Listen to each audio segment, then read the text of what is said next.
자, 오늘부터 에스라서를 이제 나눌 겁니다. 에스라서는 모두 10장에 걸쳐서 진행이 될 텐데 10번에 끝날지는 모르겠어요. 오늘은 1장을 서론격이니까 함께 우리가 읽었습니다. 보통 학자들이 에스라서와 느헤미야서를 한 책으로 봅니다. 근데 이제 형편상 현재는 두 책으로 나뉘어져 있죠. 예. 그럼에도 불구하고 에스라서를 우리가 강의를 듣다 보면 느헤미야의 역사를 이렇게 엉켜서 살펴볼 수밖에 없어요.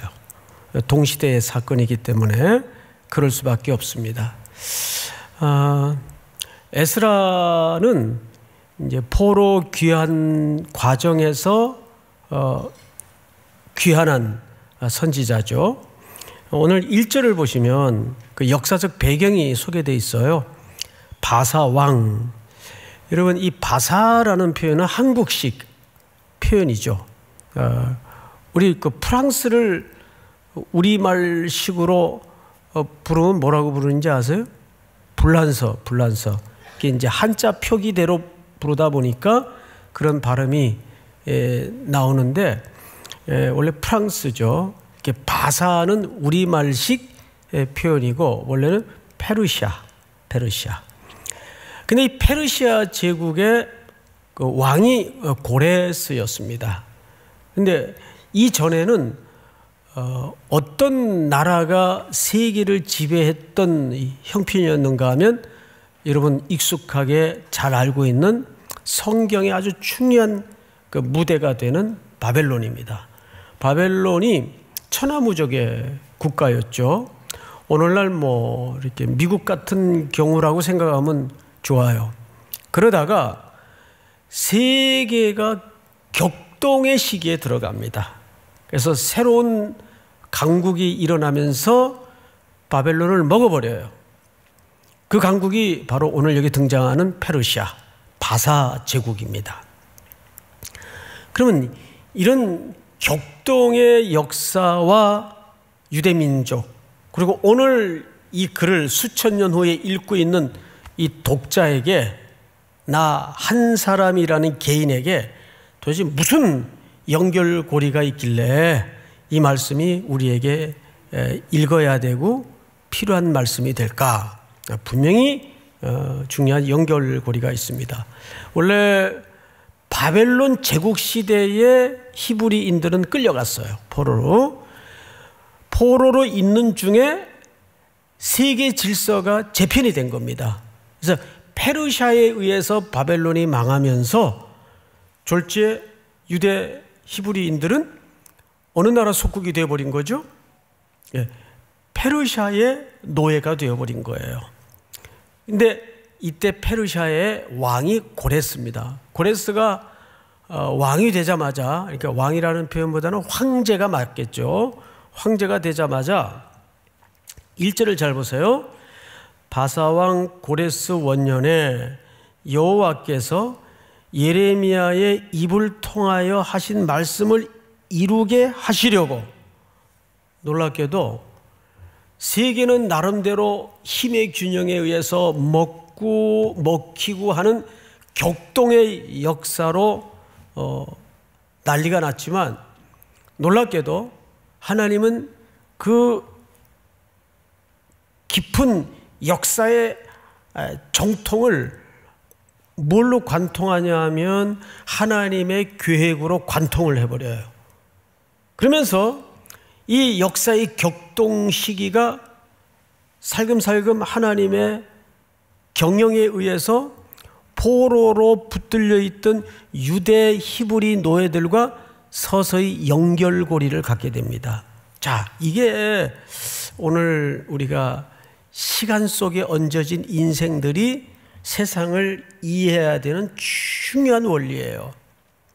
뭐냐 하면 우리는 이렇게 살죠.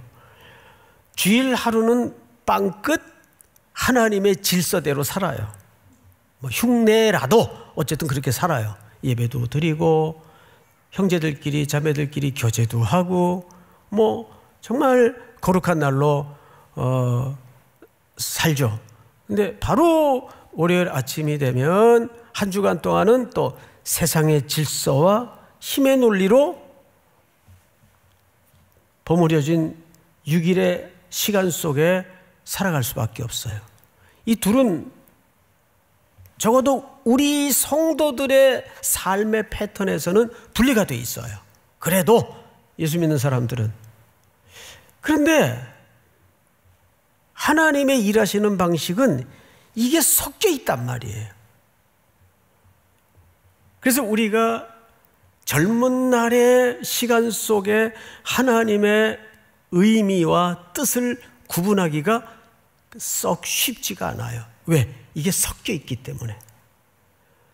우리는 나름대로 어쨌든 주일은 우리가 예배드리고 또 팀 모임 참석하고 집 모임 참석하고 나름 영적인 원리 속에서 살아가는 것 같아요. 그런데 6일은 어쩔 수 없이 일터에 던져져서 세상의 질서와 힘의 논리에 편승이 되어서 치열하게 살아가요. 요즘 그 박혜영 씨라는 작가가 쓴 그 젊은이들의 이야기가 나오는 드라마가 있죠.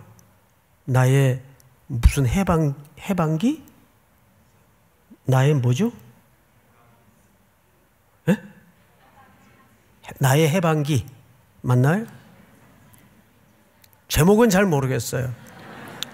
어제 1화를 봤는데 제가 그걸 끝까지 봐야 되겠더라고요. 왜냐하면 거기에 우리 청년들의 참 그 땀 냄새 나는 그리고 청년들의 그 소소한 이야기들이 그 어쩜 그렇게 리얼하게 대사라든지 삶의 현장들이 녹여져 있는지 깜짝 놀랐어요. 그래서 그 작가를 찾아봤더니 나의 아저씨라는 드라마를 쓴 작가더라고요. 예. 제가 그 아이유 때문에 그 드라마를 본 게 아니고 예? 그 이성균 씨의 목소리에 반해서 보기 시작했는데 그 참 인상에 남는 드라마였어요. 이런 걸 제가 시간이 남아서 보는 게 아니고 다 이 설교 준비 차원에서 보는 겁니다. 예. 제가 그 나의 무슨 해방기인가 그걸 보면서 1화를 보면서 우리 청년들의 삶이 다르지 않겠구나. 이렇게 참 고단하겠구나. 뭐 아예 그냥 경기도에 사는 사람들은 사람 취급도 안 하더군요.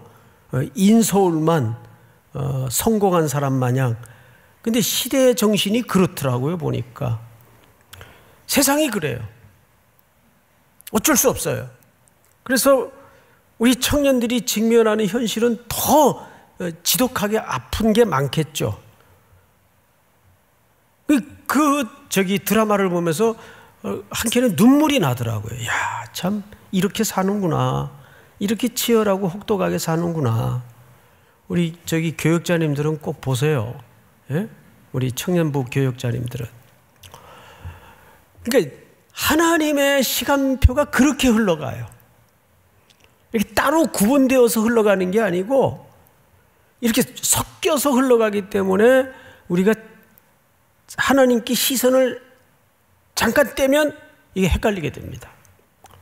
하나님은 나를 잊은 건가? 도대체 이 세계의 이 격동과 내가 무슨 상관이 있을까? 이런 뜬금없는 질문이 자꾸 솟아나요.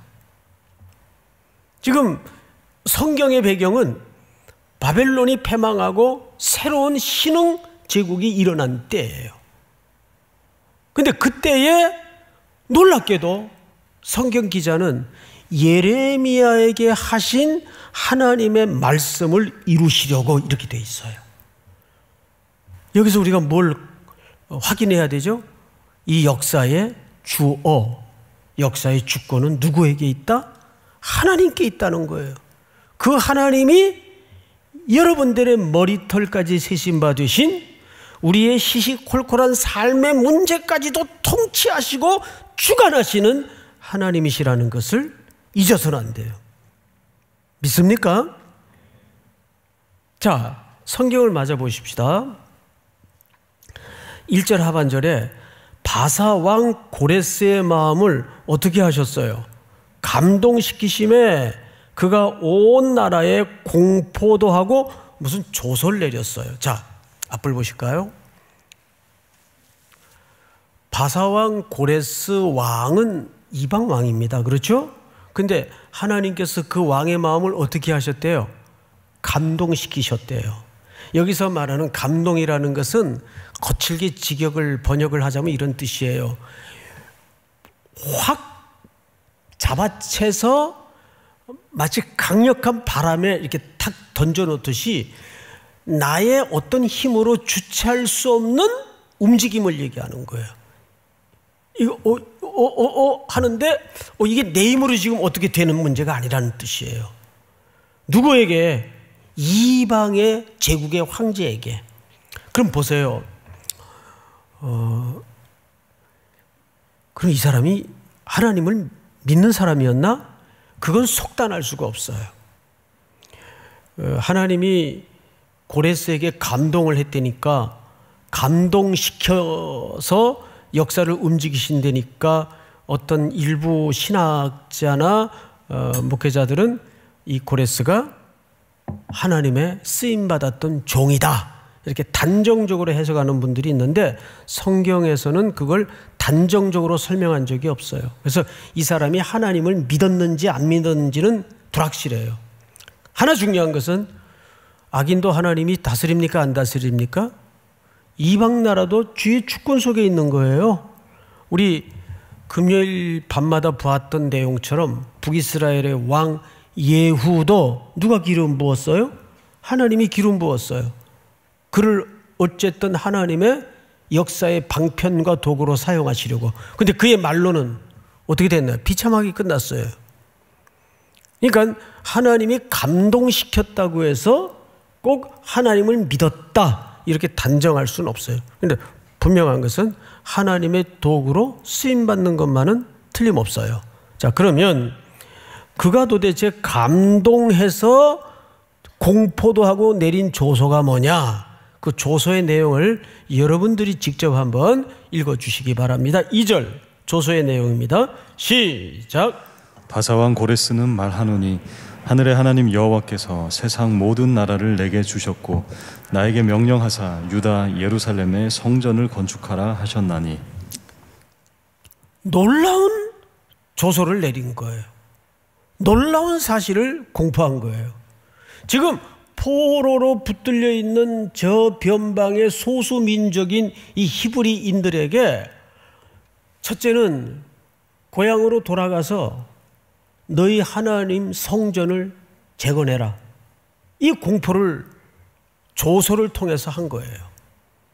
자, 여러분, 얼마나 이게 놀라운 일이냐 하면, 황당한 일인가 하면, 적어도 이 당시에 바벨론을 집어삼킨 제국 페르시아의 왕 고레스라면 이 족속 소수민족 외에도 많은 뭐가 있었겠어요? 속국이 있었단 말이에요.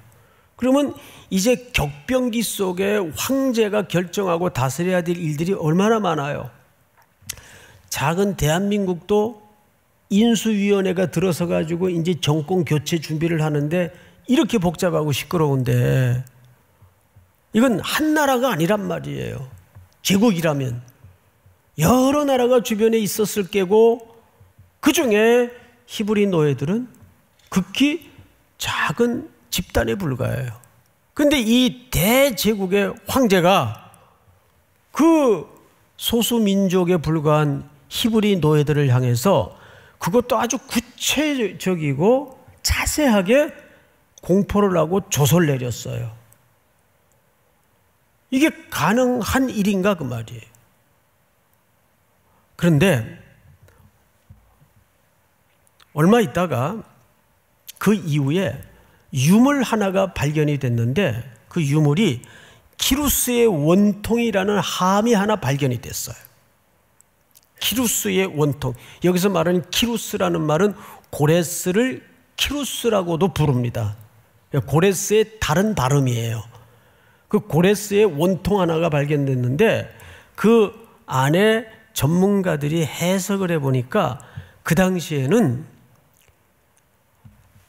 이 고레스가 굉장한 전략가라는 것이 발견된 게 뭐냐 하면 포용 정책과 관용 정책을 펼쳤어요.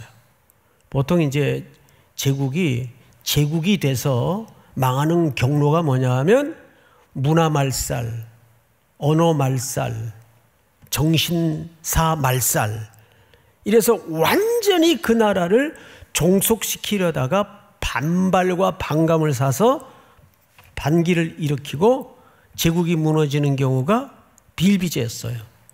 여기 이제 기름을 붓자면 종교 문제를 건드릴 때는 더 극렬하게 일어났습니다. 그런데 이 고레스 왕이 황제가 되자마자 그런 철권 통치를 펼치지 않고 언어 허락하고 그들의 유산 문화 허락하고 특별히 그들의 종교에 대해서는 존중하는 정책을 폈어요. 이것을 비슷하게 흉내냈던 제국이 로마 제국입니다. 그래서 로마 제국도 그 후에 일어난 제국이지만 종교에 관해서는 뭘 믿든지 그렇게 크게 터치를 하지 않았어요. 그러니까 이 고레스는 고도의 포용 정책과 관용 정책을 통해서 주변을 안정시킨 겁니다. 그래서 왕이 되자마자 조서를 내려서 모든 히브리인들은 고향으로 돌아가서 너희 하나님 회파된 성전을 건축해라. 근데 거기서 그친 게 아니고 거기에 들어가는 비용, 행정적인 절차, 주변 국가들에게 전부 행정 지원을 하도록 조서를 내렸습니다. 세상에 이런 일이 어디 있어요? 자, 그러면 이제 어느 날 갑자기 황당하게 이런 조서를 들은 히브리 노예들 입장에서 한번 생각을 해보자고요. 뭐라고? 돌아가라고? 왜? 글쎄 돌아가서 하나님 성전을 재건하래. 왜? 자, 보세요. 그들이 그 땅에 70년 가까이 있었어요. 수십 년 있었어요. 거기서 애도 낳았을 거고 노예 신분이긴 해도 어쨌든 대제국 문명 국가에서 먹고 사는 일은 해결이 돼 있었을 거고 어느 정도는 안전과 먹고 사는 문제가 보장되어 있는 삶을 살았을 거란 말이에요. 고달프긴 했겠지만. 그러면 그 조서의 소식을 히브리 노예들이 페르시아 제국 아래 고레스 왕의 칙령과 조서를 통해 들었을 때 모두가 두 손을 들고 할렐루야 하나님이 살아계시는군요. 그랬을까요? 이게 사실 포로들 입장에서도 뜬금이 없는 상황이란 말이에요. 게다가 가서 그 땅이 얼마나 황폐해 있는지 앞서 몇 차례 고향에서 온 소식을 듣고 다 알고 있던 때예요. 그러니 선뜻 미국에서 이민 생활하면서 고달픈데 선뜻 그런 고국으로 돌아올 마음이 들겠어요? 그런데 여기 보시면 5절을 잘 보세요. 이에 유다와 베냐민 족장들과 제사장들과 레위 사람들과 그 마음이 하나님께 뭐를 받고? 감동을 받고. 자, 여기를 보세요. 하나님은 굉장히 논리적이고 합리적이고 이성적인 분이세요. 억지로 등을 밀어가지고 밀어붙이는 분이 아니에요. 누구도 감동을 하셨어요? 노예들의 마음도 감동하셨어요. 제가 어느 날 목회학 수업을 하다가 수업을 마쳤는데 한 학생이 상담을 하러 왔어요. 무슨 일이세요? 목사님, 오랜 고민이 있습니다. 저는 잘 나가던 회사에서 근무를 했었고 좋은 대학을 나왔고, 그럼에도 불구하고 이 모든 것들을 포기하고 저는 선교사로 나가기 위해서 청신신대원에 입학을 했는데, 그런데요, 제 아내가 제 비전에 동의하지 않습니다. 이걸 어떻게 해야 되나요? 아내를 두고라도 떠나야 되나요? 어떻게 해야 되나요? 부부인데 두고 떠난다는 것은 성경의 질서상 맞지 않잖아요. 그렇다고 비전의 문제 때문에 이혼할 수도 없고, 어떡하겠어요? 여러분들 같으면. 이런 유사한 논쟁이 미국 신학교 강의실에서도 종종 일어나요. 제가 잠깐 학교를 다닐 때도 이런 이슈가 있었어요. 근데 코리안 학생의 답변과 미국 학생들의 답변이 하늘과 땅만큼 달랐어요. 코리안 학생들은 그래도 사명이 먼저다. 불사하고 데려가야 된다. 동의하든 안 하든. 그러다 보면 그 선교사의 삶의 현장에서 아내가 결국은 동의하게 될 거다. 이건 조금 위험한 방법이죠. 저는 그렇게 생각하지 않아요. 그 학생에게 이런 답변을 드렸어요. 당신이 받은 소명이 분명하고 또 그 아내를 분명히 하나님이 주신 배필이라면 언젠가 그 아내에게도 똑같은 비전을 하나님은 주실 거다. 그때까지 너는 기다려야 된다.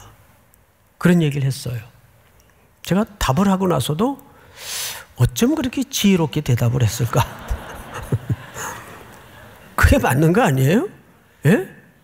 소명이 분명하고 하나님이 맺어준 부부가 확실하다면 하나님이 이 친구의 비전을 포기하게 하시든지 아내에게 시간이 걸리더라도 동일한 비전을 주실 거라고 저는 확신해요. 그게 성경의 질서예요. 자, 고레스 혼자 이방 왕이 자, 너희들 돌아가라. 돌아가서 하나님의 성전을 지어라.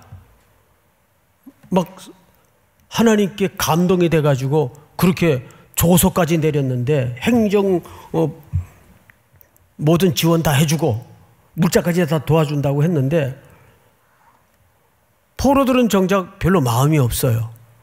그럼 그게 일이 되겠어요? 일이 안 된단 말이에요. 그래서 하나님은 누구의 마음에도 감동을 하세요? 포로들의 마음에도 감동을 하셨어요. 그럼 보세요. 이게 격동의 세계의 질서가 재편되는 역사 속에서 실질적으로 지금 이득을 보고 있는 게 누구예요? 유대 히브리 노예들이에요. 어쩌면 당장 이들은 지금 그 의미를 못 알아들을 수 있어도 돌아가 다시 신앙을 온전히 회복하고 성전을 재건하는 가운데 그들의 신앙도 분명히 재건되리라는 하나님의 그림이 있단 말이에요. 그래서 1장 1절에서 이 모든 격동의 역사 속에 보이지 않게 누구의 뜻을 이루기 위해서? 예레미야에게 하신 하나님의 말씀을 이루기 위해서. 그래서 우리가 그 예레미야의 말을 들어보자고요. 예레미야 29장 1절을 보시면 여호와께서 이와 같이 말씀하시니라.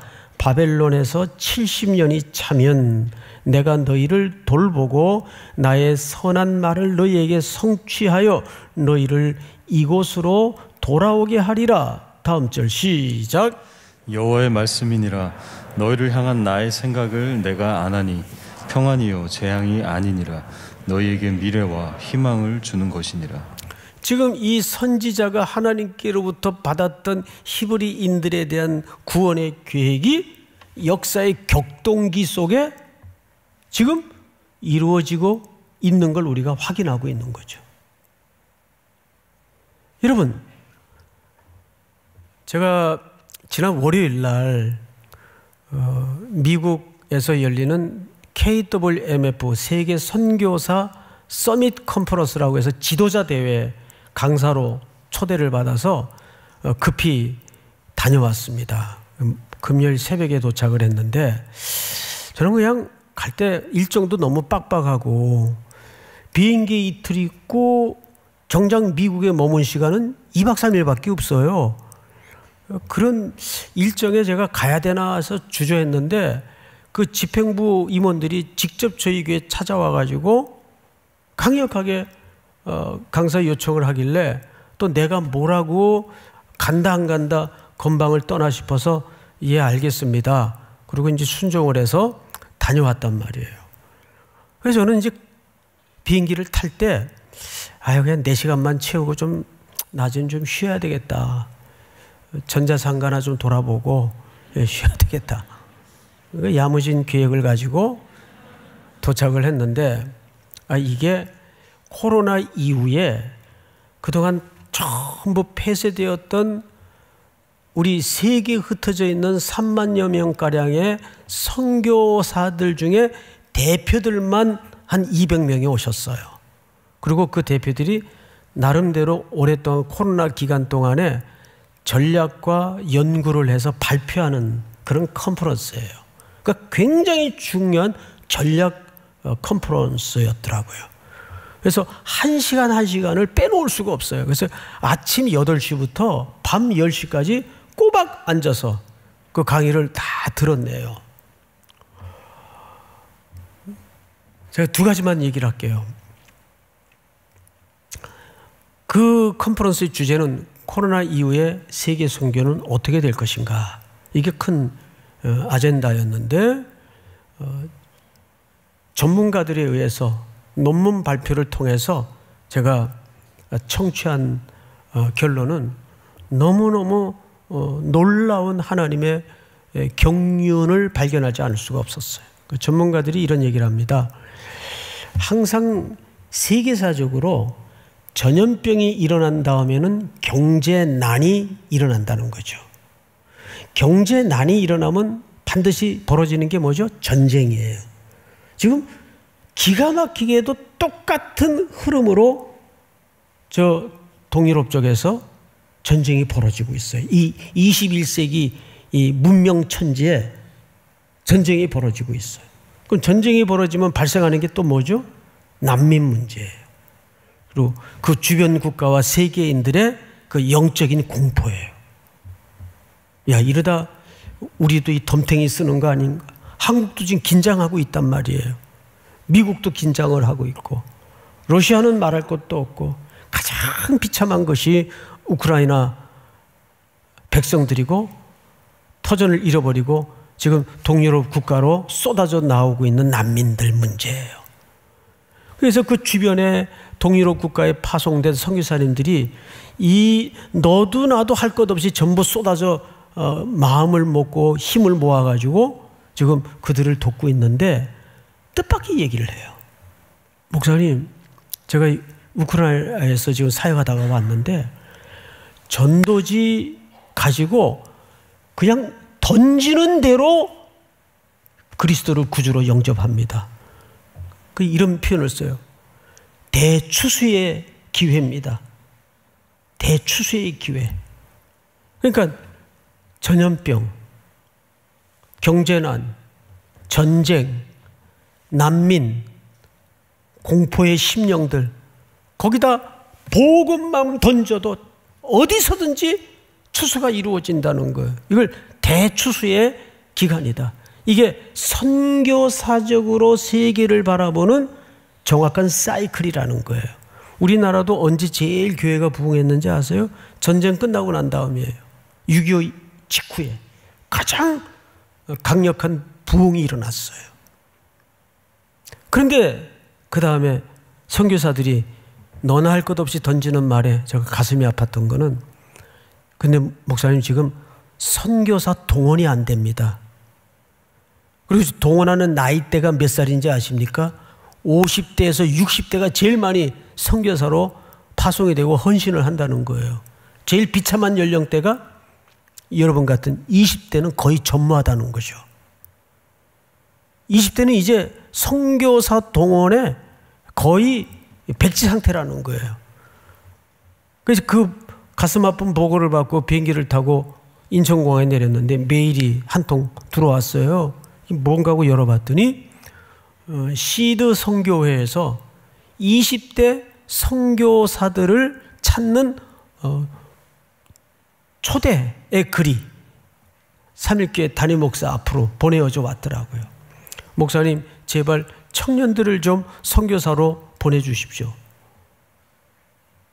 근데 그게 제 마음대로 되냐 말이에요. 지금 어떤 의미에서는 세계사적으로 코로나 이후에 가장 영적으로 허기가 져 있는 상태예요. 그런데 정작 보낼 사람이 없는 거예요. 그렇다고 여러분들에게 부담을 가지라는 얘기가 아니에요. 예? 그건 정말 성령께서 오늘 여기 나와 있는 표현처럼 강력한 감동하심이 있어야 돼요. 근데 문제는 이런 대격변의 역사의 질서가 재편되는 그 한복판에서 우리는 사회적인 분석, 정치적인 분석, 군사적인 분석을 분명 하겠지만 그리스도인들은 그런 분석을 넘어서 바라볼 수 있는 것은 이 세계 재편의 혼란기 속에서 이 코로나 이후의 세계적인 혼란기 속에서 하나님은 뭘 보게 하시는가? 어디에 눈 떠야 될까요? 하나님의 경영에 눈을 열어야 됩니다. 믿습니까? 자, 그래서 우리는 세 가지 결론을 좀 가지고 기도했으면 좋겠어요. 첫째, 역사의 주어는 누구이시다? 하나님이시다. 역사의 주어라는 것은 역사의 주권을 얘기하는 거예요.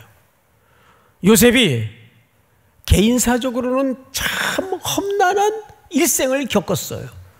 그런데 결국은 그가 개인적으로 국무총리로 성공합니다. 그래서 우리는 단순히 요셉의 이야기를 그저 한 인간의 석세스풀 스토리로만 보면 안 돼요. 요셉이 조아린 형들을 보고서야 하나님의 세계 경영에, 구원의 경영에 눈이 열어졌죠. 하나님이 하신 일이었구나. 하나님이, 그때 요셉의 입에서 처음으로 주어가 하나님이 라는 말이 주어로 나와요. 여러분,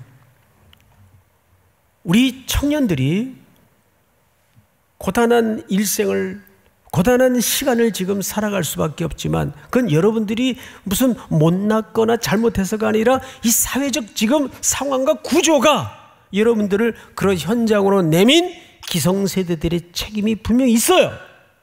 그러나 우린 그 속에서도 첫째 뭘 봐야 돼요? 하나님의 주권을 봐야 돼요.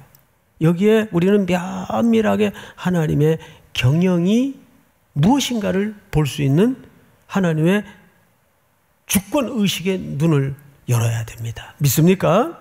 두 번째. 하나님의 감동으로 살아내야 한다. 물론 우리가 예측도 해야 되고 앞으로 어떻게 될 것인가 전략도 짜고 분석도 해야 돼요. 그런데 그거보다, 그게 무시한다는 말이 아니고 그거보다 더 높은 가치가 있는데 우리는 하나님의 붙드심과 감동하심으로 이 시간을 살아내야 돼요. 그게 진짜예요. 선교 현장에 가보면 여러분 느끼잖아요. 아, 이런 분이 왜 여기 와서 이 고생을 할까? 왜 그럴까요? 하나님의 붙드심에 붙들려서 거기 온 거예요. 우리는 어떤 일터에서, 어떤 삶의 현장에서 무슨 모습으로 살아가든 그보다 중요한 게 내게 정말 그 현장에서 하나님께 붙들린 하나님의 감동하심이 있는가? 믿습니까? 그 감동이 오늘 우리 청년들에게 불같이 임할 수 있기를 축복합니다. 그 감동이 없으면요, 내 판단대로, 내 질서대로, 내 원함대로 사람은 뭐 제가 사람을 다 아는 건 아니지만 이익을 택하지 유익을 택하는 존재가 아니에요. 근데 감동이 오면, 보화를 발견하면 자기 삶의 모든 것들이 무가치해지는 거예요. 배설물처럼 여겨지는 거예요. 거기에 눈 열어지는 청년들이 많을 때 조국 교회와 조국 대한민국은, 하나님의 나라는 희망이 있는 겁니다. 마지막 세 번째로, 하나님은 약속을 성취하는데 뭐뭐 하시다?